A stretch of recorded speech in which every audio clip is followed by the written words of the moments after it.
everyone. So, something I learned about myself after completing this module was that I feel like I possess a lot more leadership qualities than I thought I did, or dispositions than I thought I did.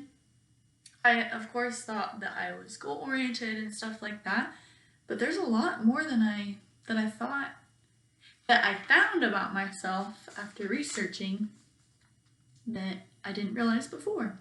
It was also a lot easier to fill in the why you think you possess a quality or a trait than the how you use this trait with others. Like anything, it's a little bit easier to talk about yourself than it is to talk about how you apply it in your life with others. But it was really fun. I really enjoyed this module and this research and that assignment. It was really fun for me.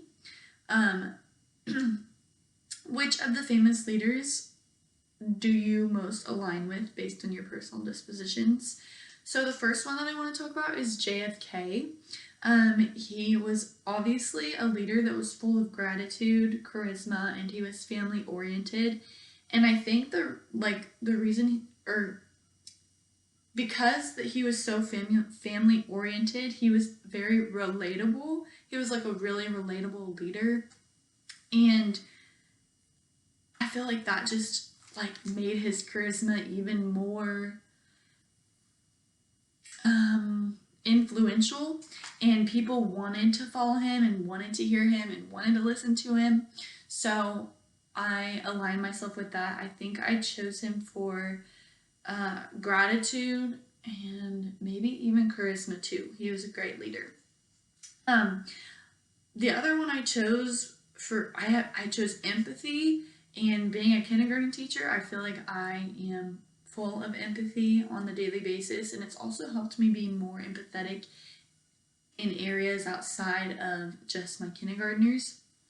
But a famous leader that was full of empathy was Theodore Roosevelt.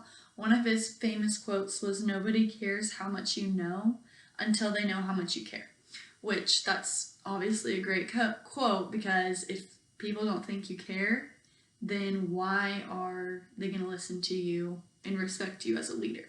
You know what I mean? And then, how do you take care of self, and how do you stay grounded, and how do you move from being overwhelmed to being energized?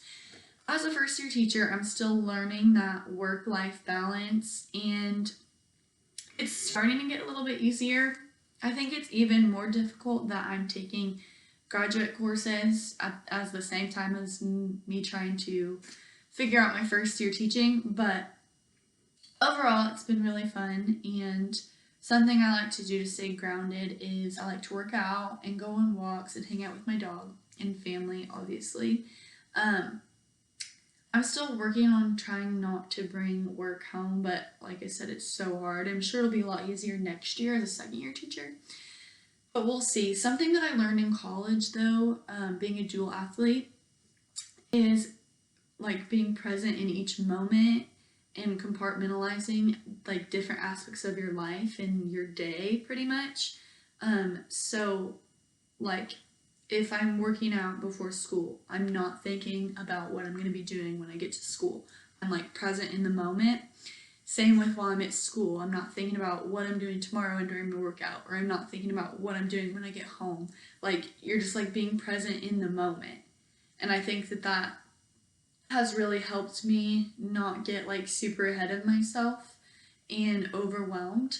I think going through each part of my day and just being present in that moment helps me stay grounded and helps me go from being overwhelmed back to being energized. Because if I think about, oh my gosh, I have this to do, this to do, this to do, this assignment, this to do, this needs to be graded. If I start thinking about all of that, I get way too overwhelmed.